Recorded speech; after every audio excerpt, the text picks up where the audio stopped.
We Got This Africa is an April Communications production, proudly brought to you by Fritol. Fritol, you deserve a life of goodness.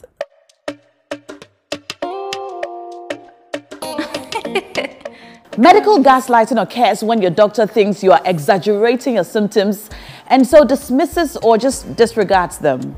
They might refuse to perform certain labs or just prescribe a simple painkiller to get you to keep quiet. Today on the show, I'm going to be talking to Wgta and Na, and they tell us how medical gaslighting has affected them. My name is Na Shakor, and you're welcome to We Got This Africa. We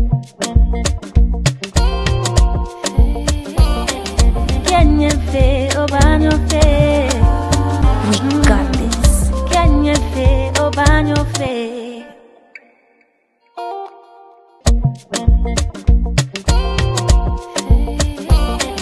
Can you feel over your face?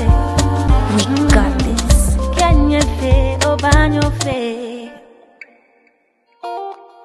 So now, what exactly happened in your experience? Okay, so in my experience, I think my first encounter with medical gaslighting started in high school. In high school, yes, but it was very brief, right? So it wasn't something I understood. Like, I didn't really understand what was happening, and I just let it go. I was like, if a doctor says, like, there's nothing wrong with you, then probably there's nothing wrong with you, right? So I let it go. What happened exactly? How are you feeling? What did you go to the hospital for? Right, so it was closer to my final examination. It was around the Wgta period, and I was struggling with studies, right? I had been struggling with studies for a while, and it was something I had spoken about to a couple of teachers I was close to and all, but nothing was being done about it. And so, like, you couldn't study? I could study actually, but it was trouble maintaining focus and sometimes remembering the things I studied. But then there was already this perception that I was a good student, so probably I'm just having a moment, or I'm just having a difficult time. So it's like, oh, don't worry, you'll sail through, just stick to your books, learn more, you'll be fine. Okay, so Wgta, I remember my last paper, actually, during the Wgta, I had a breakdown because I had been studying for like 2 days straight, because the final paper was like a tough paper. I think it was elective maths. It was a tough paper, so I had been studying non-stop, you know, with some friends and everything, and I didn't feel confident. I didn't feel ready for the paper, right? So I spent days studying and all, and also drinking a lot of coffee. I was very addicted to caffeine. So I kept drinking coffee to be able to stay awake and all. And then the day of the paper, around 4 a.m., I decided to go take like a short, you know, nap, and then wake up at 8. I think the paper was at 8 a.m. Then wake up at 8 and then get ready for the paper. And so I went to bed at 4. I told a colleague, oh, wake me up when it's almost time for the paper. So we go. And they tried waking me up, and I was having like trouble waking up. Finally, when I woke up, I couldn't open my eyes. Like, my eyes were burning, and I was very tired. I was very, very exhausted, and I decided, okay, I'm not going to write the paper. And it was my last paper, and my teachers were like, no, you're a good student. Don't mess up your record. It's going to affect you. You're not going to get to the university. It's your last paper. Try and pass. Try and... No, I'm not going to do it. You didn't write the paper? I couldn't, right? But then, so they sent like my teachers to come to the dormitory to look for me. My colleagues had started and everything. They were looking for me and all. So they finally came to get me from the dormitory and insisted that I come write the paper. So my eyes were literally closed throughout. I didn't know what I was writing. I could barely read the questions. I just wrote what I could. And then, so after the first part of the paper, they took me to the hospital. And I don't know what medications I was given, but I think I was just given some pain meds or something. And then they brought me back for the second part of the paper. And that one was the Calculation. the multiple choice. multiple choice questions. So I just did what I could, and I was like, that's it. And I think before actually, what actually pushed me to actually write the paper was they called my mom and explained to her that she doesn't want to write the paper. Could you try talking to her, try convincing her to? So then I spoke to my mother, and she's like, do you think you can try? Why don't you want to write it? At that point, my mother didn't have a clue what was happening. What was happening? I didn't even understand what was happening at that point. I just knew that something was not okay, right? So I'll give a backstory. But then at that point, I just knew I didn't feel okay. And I didn't feel mentally stable at that point. Was that the first time in your life that had happened to you? No, that was not the first time. But then, like I was saying, these were not things I understood, and these were not things that I saw being talked about a lot. So I just thought I was the problem. And so if you're a smart student, and why is it that, like, today of all days when you have an exam to write? Yeah, final exam. Right, so I thought I was the problem. So I was like, okay, it's okay. I spoke to my mom, she was like, can you try? I was like, you know what, I don't even think I'll perform that well in this paper. So I wanted to avoid it entirely and then finish, come out, and then write, like resit for that paper and then apply for the university, right? So she's like, you know what, just do whatever you can, right? So just whatever, if you think you can, then do it. If you can't, just leave it. But then with the persuasion and everything, I was like, okay, I'll try. And I did. And strange enough, I didn't perform that badly. Okay. I mean, I didn't. I was surprised. But I came out of the exams hall very sick, very tired. And I had to go home, like after the exams and everything. I went home. It was the first few days after coming home from, high school were very terrible days. I never spoke to anybody about it, but... What happened? What was terrible about those days? I felt bad, and I felt like a failure, right? I just felt like, oh, a lot of people, thought you could do better, and you didn't. So there were terrible days, like spent those few days like crying by myself and all, and... Did you go back to the hospital? No, I never did. So a doctor never assessed you to see what was wrong? No. My first assessment with a psychiatrist actually happened, I think, when I was 16. So what happened was this high school I'm talking about, that was like my second high school actually. Okay. So the first high school I was in, I mean, everything was great. I always tell people that I feel like my life was okay up until I turned 16 in my first high school. So, I mean, everything was okay, right? Young girl, everybody wants to go to the boarding school and everything. So I did. I went to the boarding school. It was a mixed school. And everything was okay. I had friends. We go to class.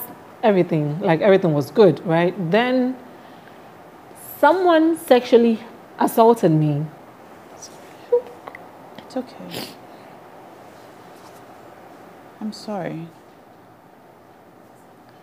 So after that, right, after that incident, I wasn't okay.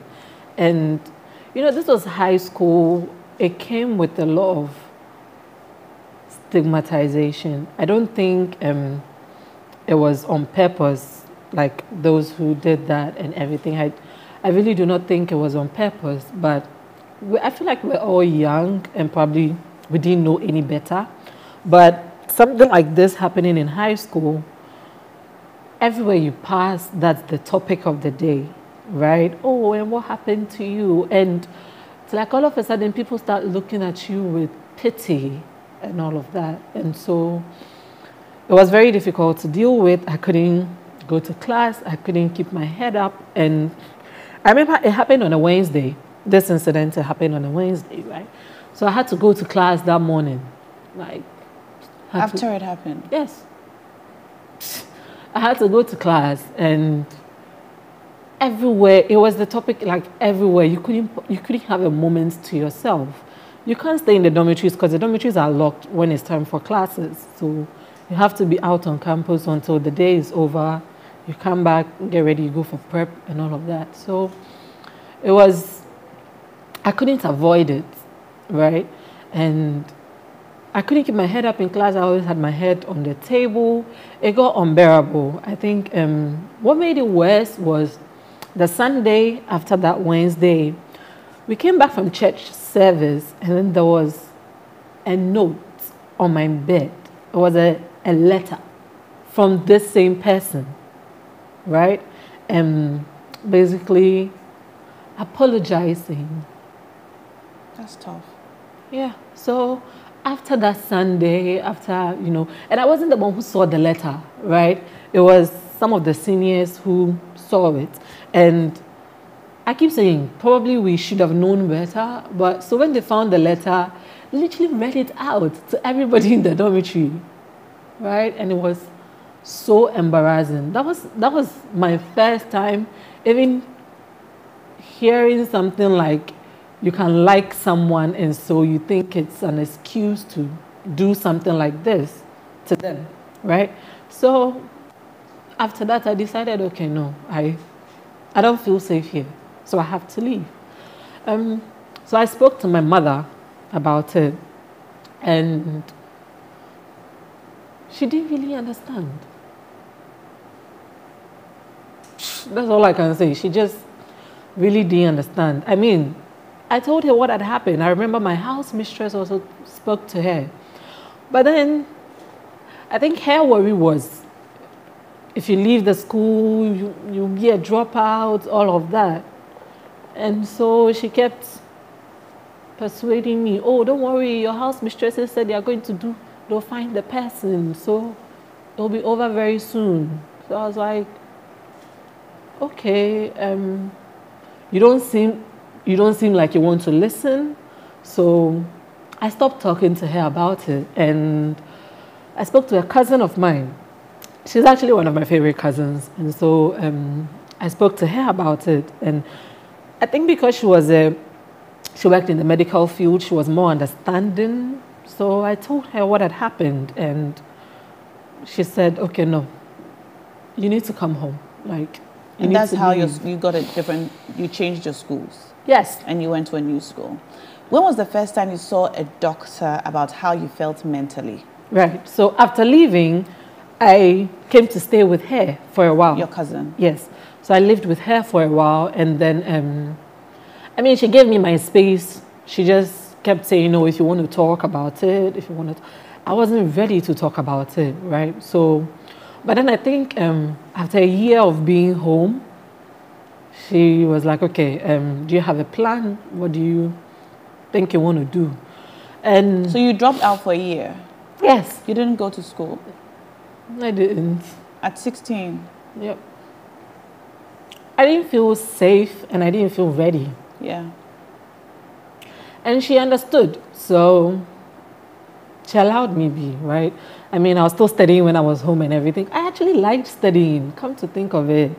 I was always with my books and everything. I just didn't want to be in a school setting, right?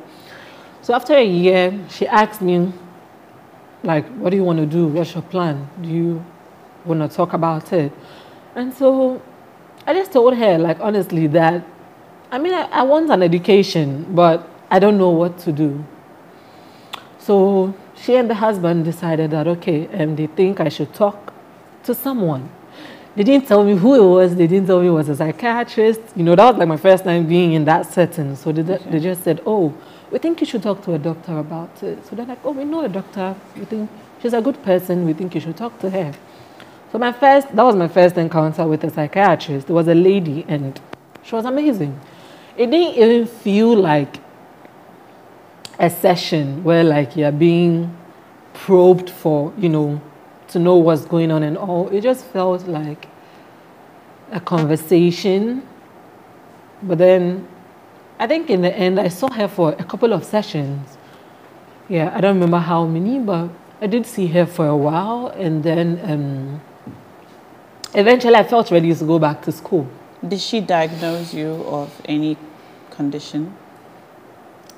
If she did, she didn't tell me. Did she give you any medication? Nope.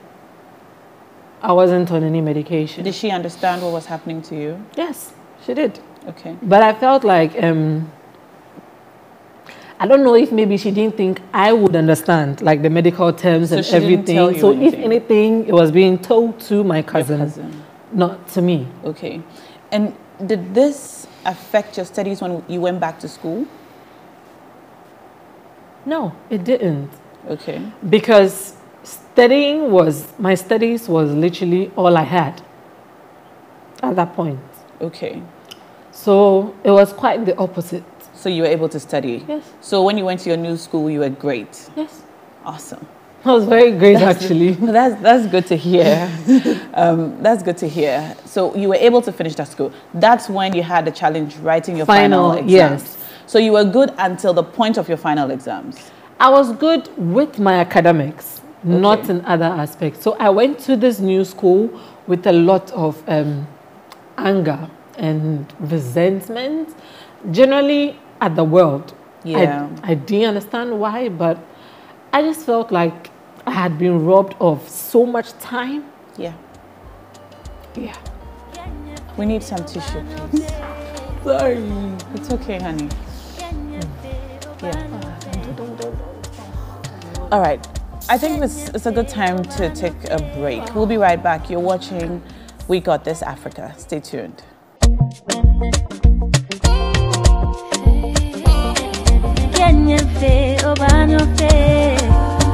We got this. We got this.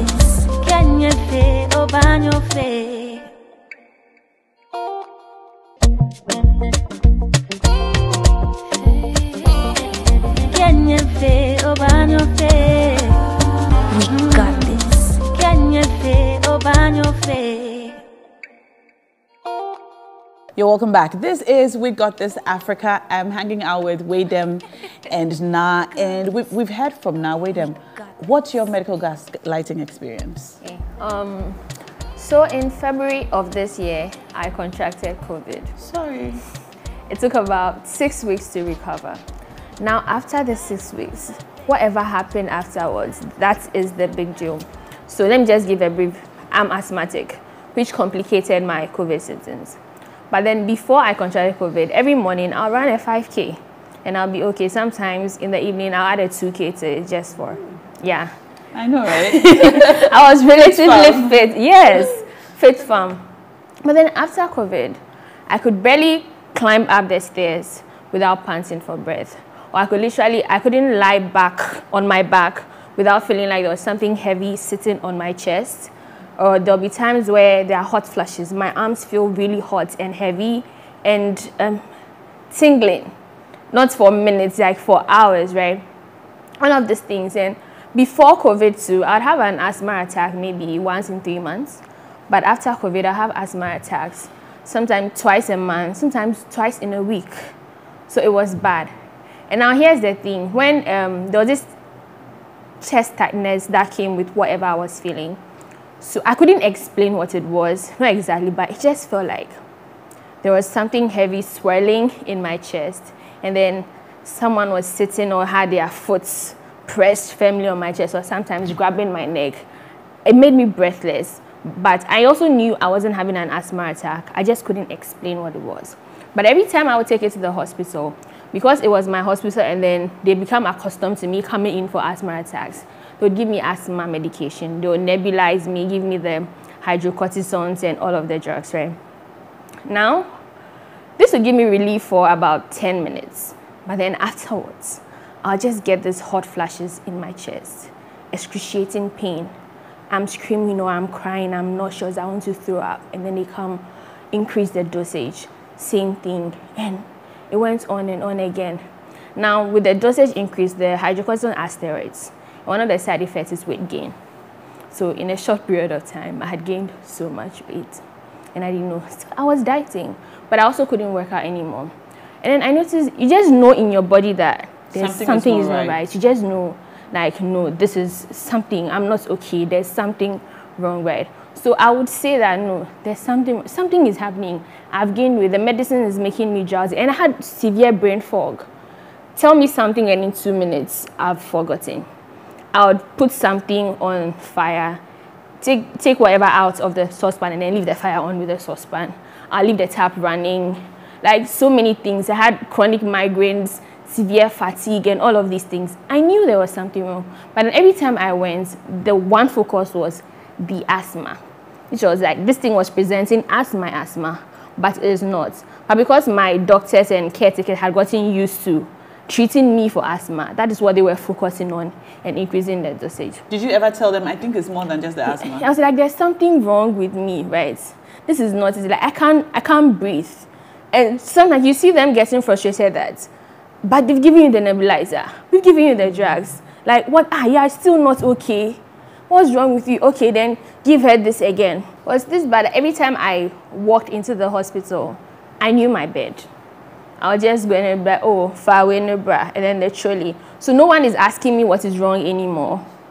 Like, they are just giving me the medication. The same hydrocortisone, I kept saying that, like, this is affecting, I'm gaining weight. But because previously I was all fit, firm, and trying to lose weight, they said, no, like, have you stopped dieting? Have you changed your diet? Maybe that is like, no. Also, outside of that, I can't breathe. They're like, you are not working out. But I can't work out because when I try to work out, my chest is tight. I literally cannot breathe.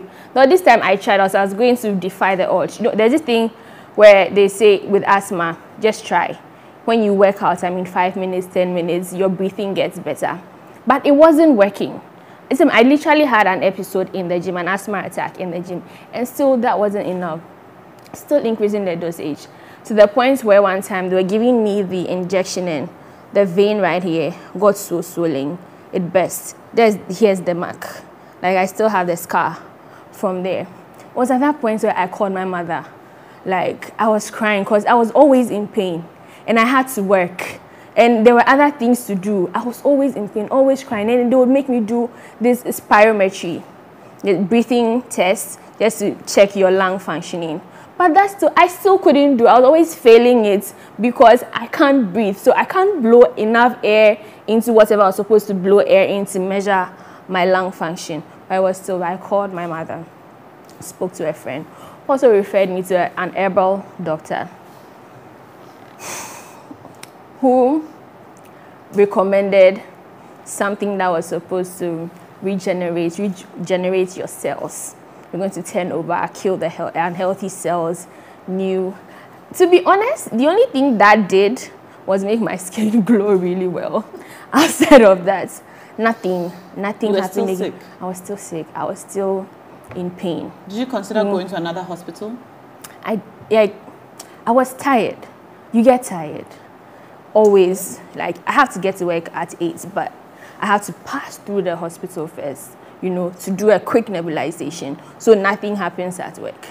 Then after work or on my lunch break, go back to the hospital. Like, I just got used to it at some points. But after this herbal, like, I was just so, and then someone suggests this, or this doctor said, try this is going to work. After about 4 or 5 tries, I got tired, and one day I changed my hospital. When I went, thankfully, the doctor I was supposed to see wasn't there. I don't know why, but I'm thankful because the very first doctor I met was a pulmonologist. They take care of lungs. And the first thing she asked was for me to have a CT scan. The CT scan came back, and there was fluid buildup around my lungs. Wow. Right. And then she asked me if I've heard of long COVID. I didn't know what it was. I knew people had side effects, but I didn't really think about it. I beat COVID, I was alive, I was fine. I didn't think about it. If I'd heard of long COVID. And then she now explained to me what it was that was going on and all of that. That whenever that chest tightening happens, what I should have been on was oxygen, not being nebulized. So the things you were complaining about were valid. They were valid. I wasn't crazy. I wasn't overreacting. I wasn't being dramatic. Like, there was actually something wrong with me. There was fluid around my lungs. Who knows what could have happened to me? And I couldn't breathe. That's why when I lie down, I couldn't breathe properly because of the fluid. the only way I could breathe or get a good night's sleep was lying on my side. And your previous doctor had never asked for a scan? He had never, and has been my doctor for about 5 years. What did this new doctor say?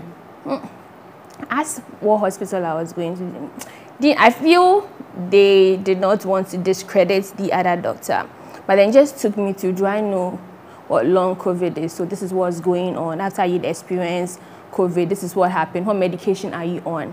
And there was a medication that I was on which I wasn't supposed to be on. First, because of my asthma condition, and also because of the long COVID symptoms I was experiencing. So the medications I was on, first I had effects from long COVID, which was like literally life-threatening. And then I was on medication, which was, I was allergic to, or my body was allergic to. Allergic? Yes. So my body was not responding. It wasn't good for me. Not like it wasn't responding, it just wasn't good for me. But I was on those, and then I kept taking those. And every time I'd go, the doses of those medications kept increasing. Did you ever feel at any point while seeing your old doctor that maybe you're simply overreacting? Yes. Maybe you just don't know what was happening. You Yes. should listen to them because they are the doctors. Yes, and as I was saying, so to be like, oh wait, this one dear, you're scared. That's why. Don't be scared. You're scared. Nothing is going to happen to you. I was like, are you seeing? I'm reading things. Some people are having their veins are rupturing because of I didn't know it was long COVID, like COVID side effects. Like people, don't worry, nothing will happen to you. Go and do the spirometry. Like just all of these things. If you hadn't gone to the new doctor, do you know what would have happened? I think I would have died. That's it. Because after that, for the next 1 month, I'll wake up at night and then I'm reading long COVID. And there are accounts of all the things that have happened to people with long COVID. And now I'm telling you, very few people have survived this.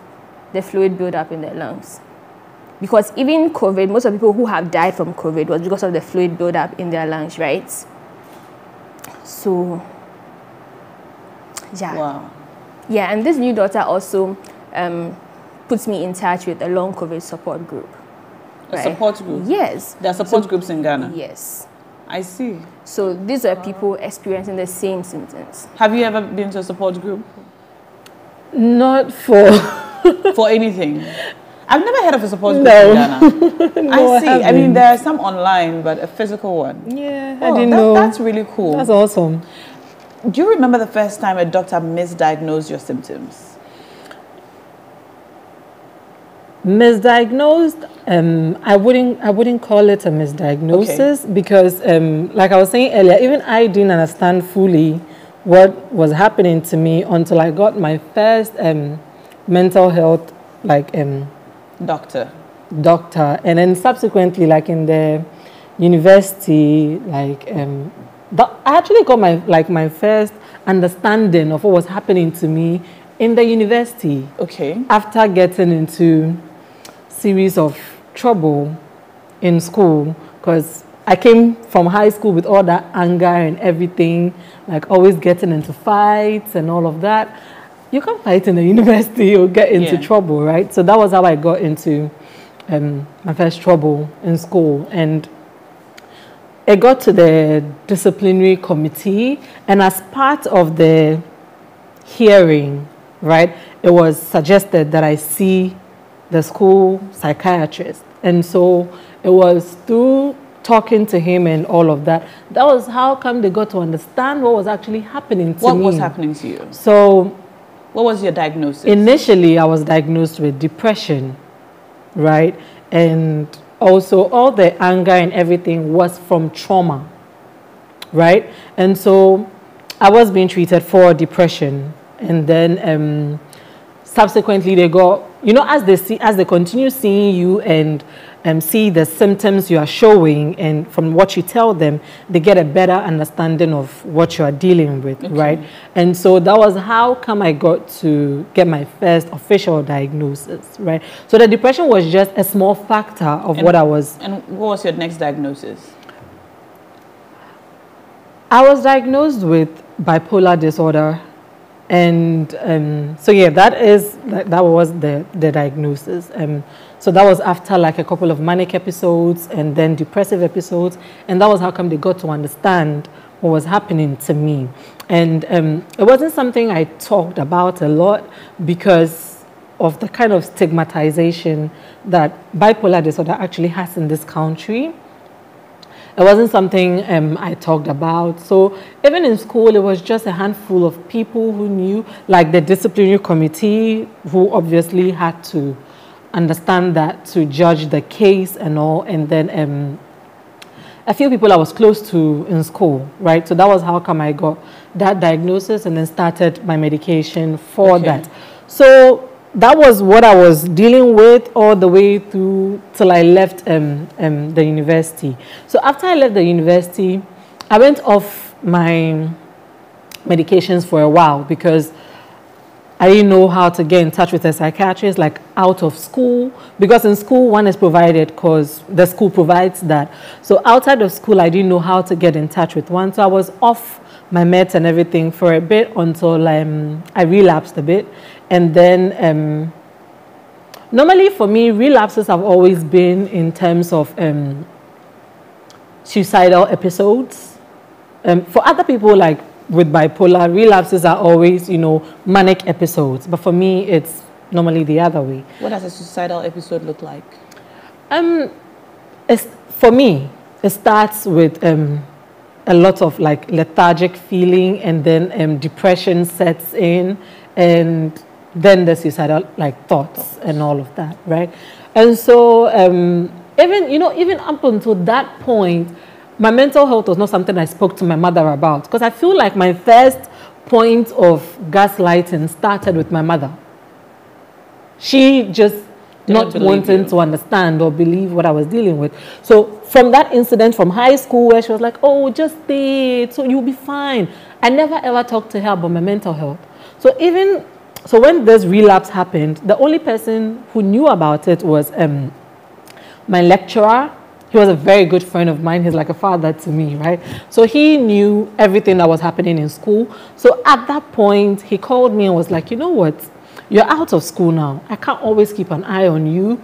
We have to tell your mother.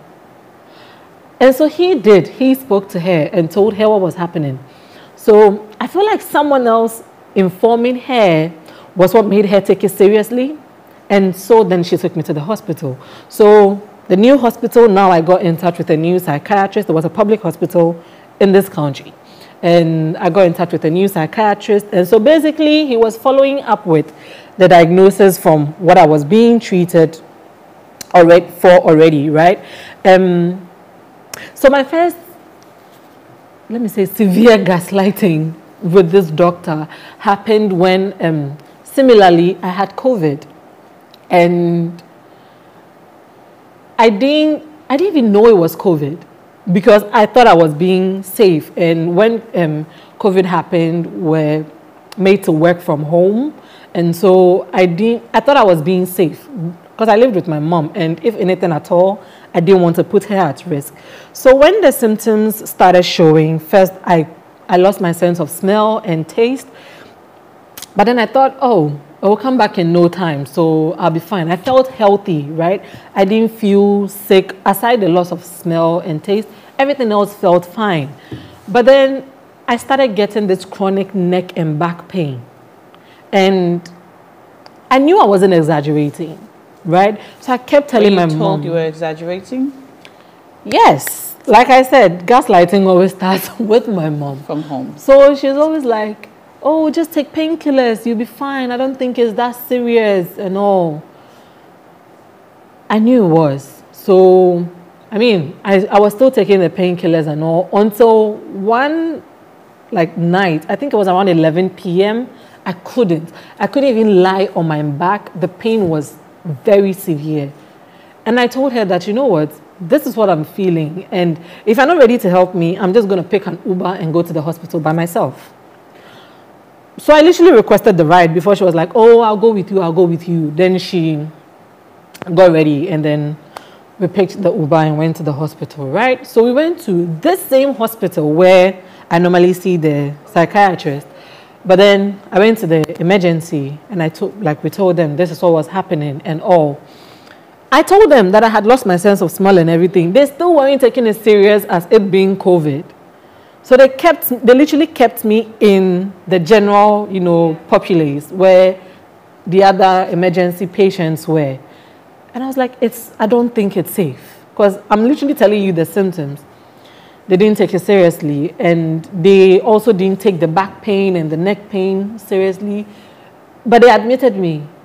And I don't know what medications they were giving me because they weren't taking me seriously. And what was your diagnosis? Nothing. They didn't tell me a single thing. They just felt like I was exaggerating. And I think with hospital records, they can check your record to see everything else you are being treated with. So then they saw that I was already seeing a psychiatrist for this, and they attributed what was happening to me to that. And they're like, oh, maybe she's overreacting, and so maybe she's having an episode. It's like, what? No, I'm not. I know what episodes look like for me. This is not one of it. I'm literally having back pains, like neck pain. The pain was literally taking over my body to a point where I was feeling it in my waist and my legs. Did they treat you for it? I don't know if they did. I just know they were giving me medications. I think they were for the pain, because for brief moments the pain would stop, and then I think after the medication was done, it will start again. What was it actually? To date, I don't know.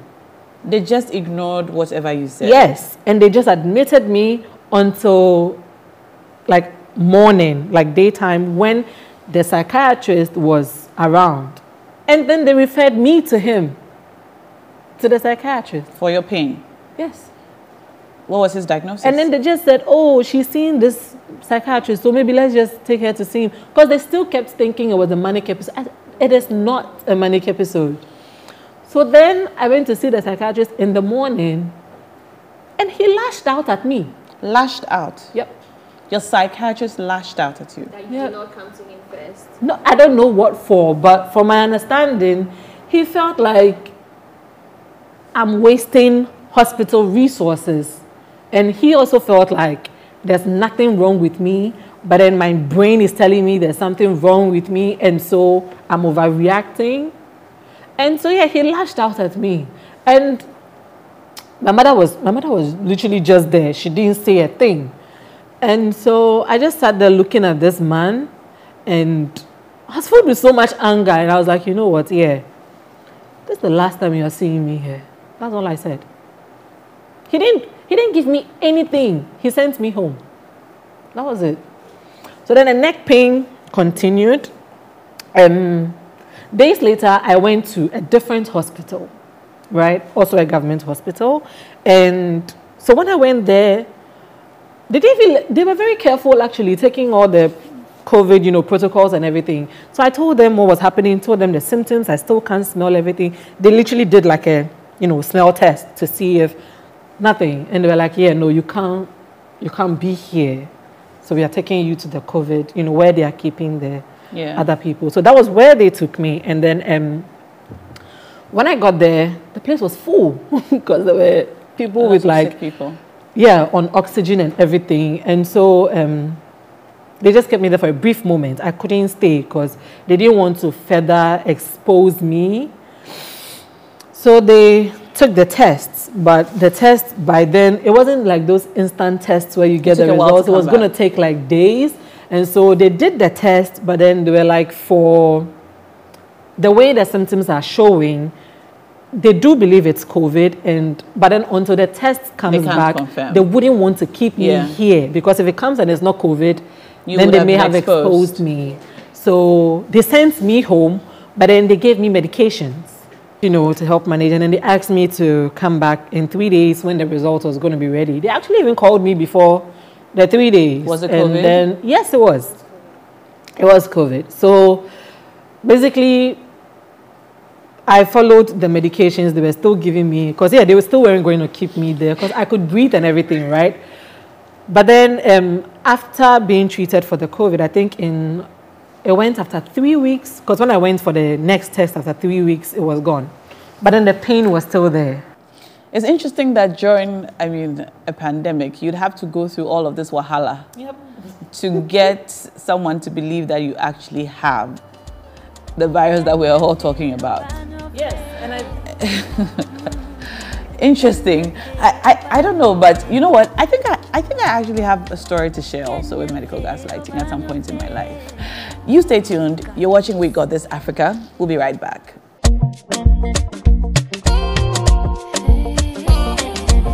We got this. We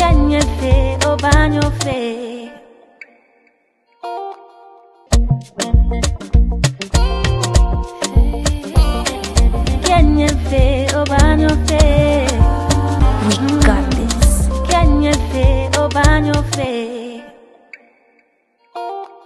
I once had a very terrible stomach ache and I went to the hospital. I was previously being treated for stomach ulcer. So I had a stomach ache, I went to the hospital, and it's a hospital I was always going to. So the moment I got there, they figured it was stomach ulcer. But I said, nope, this time the pain is different. It's not stomach ulcer, but of course I was in pain, and so maybe I wasn't making sense. And they started giving me medication for my ulcer. I was kept overnight, the pain was getting worse. And I said to my doctor, you know what? I was once at home with my sister when she had an appendix episode. So it seems like when my sister had her appendix episode, the pain, she couldn't touch her belly, she couldn't stand up straight. I think that's what's happening to me. But my doctor said, oh, you know it's your ulcer, so let's just give you something for the ulcer. At some point, I just stopped talking because I had tried to explain so many times that the pain was different from my ulcer pain. Anyway, so I kept taking my ulcer medication. I stayed overnight. I didn't sleep the whole night. I woke up the next morning, and there was a new doctor. You know the doctors, those who stay for the night, leave in the morning, and then so a new doctor came and thought, oh, you're in so much pain. Let's do a scan. So they scanned my belly and found that my appendix had either ruptured or was going to rupture, I don't know. But basically, my stomach had changed color. The whole of my belly had changed color. It was bad. It was painful. They couldn't even touch my belly. It was painful to touch like this. Like, literally could not touch it. And then I was rushed to the theater, and then I had, what do you call the appendix surgery? Appendectomy? The surgery. Appendectomy. Appendectomy, yeah. So I was rushed to the theater. They cut me somehow. Because it was an emergency, and you know they tried their best. They took out my appendix, and it was bad because I had waited so long to have the surgery. They had to put tubes into my belly through my nose to drain out fluid from my stomach for days. So I had tubes in my nose, through my throat, into my belly, that was connected to a pack that drained the fluid from inside of my belly for a bunch of days. I couldn't swallow, I couldn't talk, I couldn't breathe well. I had a terrible sore throat, literal sore throat, because my throat had, I don't know if it had scratched my throat. So it was sore, like a crow ankasa inside my throat. Then while I was admitted at the hospital, once one of my doctors came to check. I don't know what she was checking, but she checked something in my nose.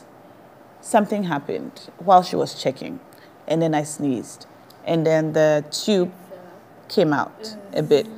And I said to her that the tube is coming out and it hurts. And she said, that's okay, we'll have to push it back in. Now, this is something that's often done when you are under, when you are unconscious, because it's very painful.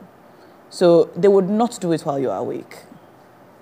But now the tube had come out while I was awake. And because there was still fluid in my belly, they had to continue to drain the fluid. So they had to push it back while I was awake and conscious. So doctor begins to push the tube. So this is how it is. It's like a straw. So they just keep pushing it in. And I was wailing and screaming. And she said, oh. She said, oh. Like, what do you expect? I mean, we are pushing a tube down your throat, through your nose, into your belly. It will hurt.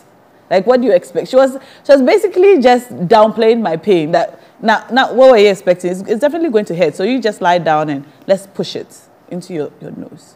I was in shock. I was like, but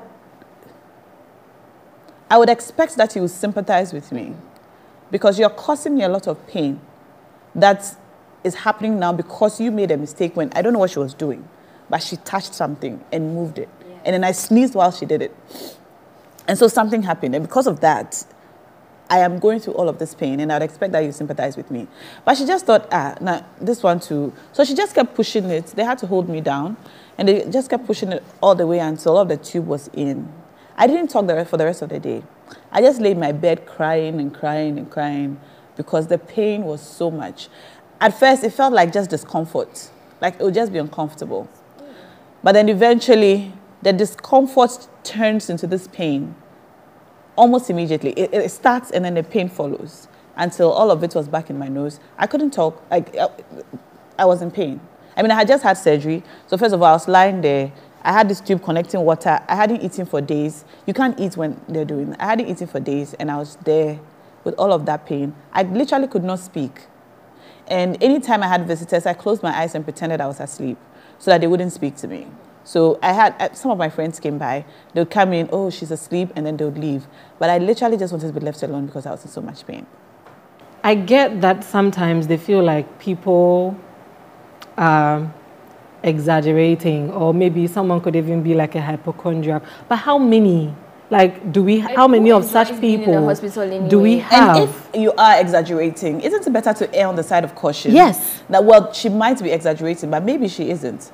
Why not take them seriously and see if they're actually suffering what they say they're suffering, than ignore it and then they get worse. And then when it's too late. Exactly. That's what I don't get. I feel like, well, I'm in a hospital, so perhaps you want to err on the side of caution. Just, maybe she's exaggerating, but let's assume that she isn't. Not. Yeah. You know, I was going to say that all of this gaslighting normally happens with male doctors. But then you mentioned the example of the nurse, and I was like, oh, but then again, you think about it, and sorry to pull the race card, but Black women or African women, we are like the epitome of strength. I don't want to be the epitome of strength when my life is literally on the line in the hospital. I know someone who was told that, but you should be used to pain by now. Right. Yep. If you were a white woman who said you needed to be put under for that thing, they would do it. Yeah, I guess. That's true. I guess. Very true. It's crazy. I agree with you when you say that. Like when you're a woman and you go to the hospital and you're in pain, sometimes it's expected that you're used to pain. And if you were a man who said that, they would put him under as well. Exactly. But why do women always get a short end? I've had a woman who had her babies recently, a few months old, and they had to fix a line, and she said it was painful, and she was told, "And like you just had a baby, you should pain shouldn't be a problem for you because you've literally had a baby, a human being come out of your body, so you should be used to pain." I was very young then, but I figured that no, but so because she's been able to endure the pain of childbirth, she should be able to just every other pain should be just all right to deal with. There's this nonchalance that nurses, deal with people in pain that I don't understand. Like, you're crying and they are not even trying to... You know the worst one? Women in labor who are abused. Yes, beating. Like you flog a woman in labor. I've never seen it, but I've heard it too many times. Like a woman is in labor, she's not able to push, and then they will slap your thigh. What's that? Why? Well, a girl once told me that they do that because some women will try to shut their legs, and that will kill the baby. So they need to make you keep your legs open. So they would hit you. A girl was on the show once who said that the nurse put a blanket on her face while she was pushing, and she couldn't breathe. And then when she said she couldn't breathe, the nurse said, yes, you know how you can't breathe when I put a blanket on your nose? That's how the baby feels when you keep closing your legs. But this person is in pain that cannot be described. The pain of pushing a child out of your body cannot be described. No woman has actually been able to put words to adequately describe that pain. And during that time, you think it's cute to want to hit her. Because do you know how many women have done this? And you've had children before. And do you know how many midwives are helping women even without going all of these? I don't get it, but hey. This is not a concentration camp, please. It's not a competition for who can bear the most pain. It doesn't even have to be. Nobody even has to be bearing pain. It's weird. It's like women are just expected to be able to undergo. you know, and it's not just in the hospital. I mean, everywhere. Even when you're like young girls in JSS or primary school, you're on your period and you're in so much pain and you put your head on the table and you try to sleep in class, your teacher will not understand. No. Oh, this thing, that's it, I'm every month. I know used to it by now. I'm used to it by now. You can have your period for 30 years and it still hurts. People of God, people, like, you don't remember the pain as, oh, I had this pain last month, so this month, I'm cool. New it still hurts, but we are able to just handle it because you cannot. Your life must go on. Yes. And so somehow you just figure out how to deal with it. But it shouldn't be like that. But it shouldn't be like that. And I want to say that all these people, this negligence, can they be sued or something? But this is where we live. This is where we live. It's the norm. So it's going to continue. I feel like at some point, as much as we can control, it's always best to just look out for ourselves. Because in my experience, like with that psychiatrist, right, I decided I wasn't going to see him again after that incident. And so I went back to see him. But anytime I go, I just made sure I set the barest minimum. I don't engage. I don't look him in the face. Nothing. I just sit there. He says what he has to say, and then that's it, right? I wasn't even engaging. Until there were some instances, like I mentioned earlier, about not being able to deal with focus and all, right? It had started manifesting again in my job. It was affecting my work, like it was really bad. And I didn't want to lose my job. What do you do? I'm a software developer. Okay. I was a civil engineer before, and then I became a software developer. So I didn't want to affect my job. So I brought it up that I'm having attention issues. And I remember having these issues before, but then I never got to talk to anybody about it. And so he just said, no, this issue, it rarely happens in women. And also, even if it does, it only happens in children. Yes. ADHD, I beg your Yes. pardon. Okay. He said, oh, it only happens in children. So, like, I don't think that is it. And so weeks, I brought it up. I kept telling him, okay, it's getting bad. It's affecting my job. The people in charge of me are complaining about my performance and everything. He wasn't taking it seriously. And that was the breaking point for me. I said, okay, you know what? No. And so this new therapist I'm seeing now, amazing. She listens. You can, and even when you are not able to put words to what is wrong with you, she is still able to understand. Like, even in your inability to say it or be audible about it, she can tell what because is she's wrong. listening. She listens, and it's been amazing. So when I brought up the issue about my attention and how it's now affecting my work again, she literally explained to me, right, that, and after talking to her, I also had to go do some research into it. So she explained to me that in high school, right, and the way our education system is set up, there is literally a structure, like there's a system that actually seems to help people with ADHD. Because look at high school. What there is a time, ADHD? Whenever I'm asked this question, I don't know how to explain it. So basically it's attention deficit hyperactive disorder. And so basically it has to do with inability to maintain focus or attention. It also comes with hyperactivity in some people, right? And normally, like in the very beginnings, it was believed that it only happened to boys, especially white boys, children to be specific, right? Until further research went into it, realized it affected girls, and now to even believe that it affects black girls.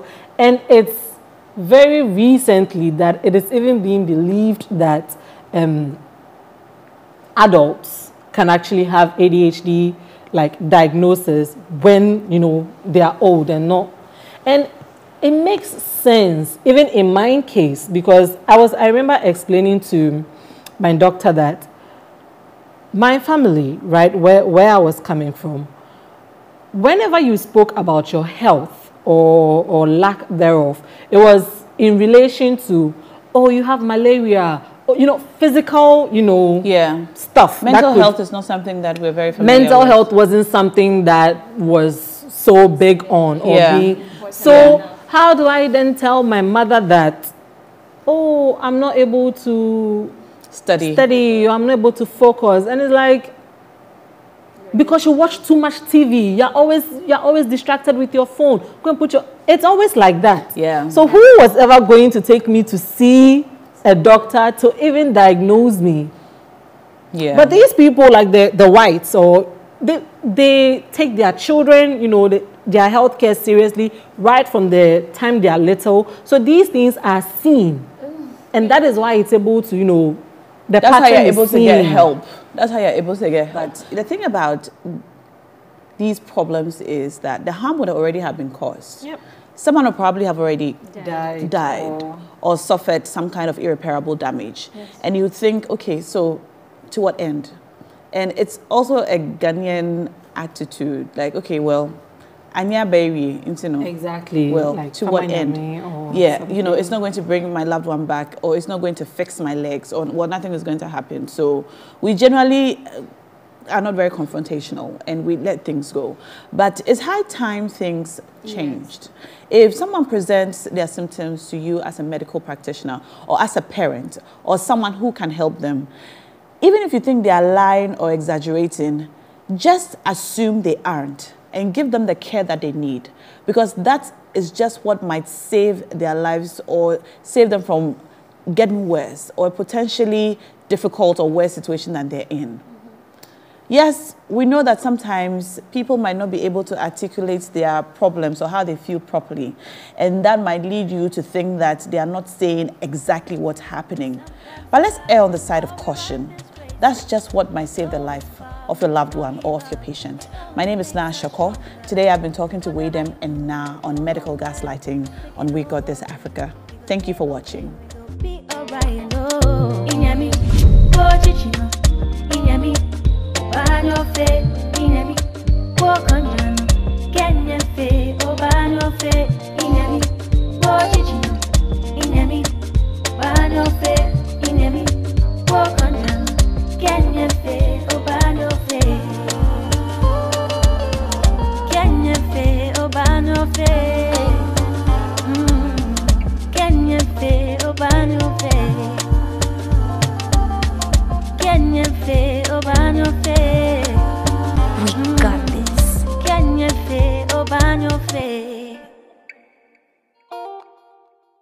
We Got This Africa is an April Communications production, proudly brought to you by Fritol. Fritol, you deserve a life of goodness.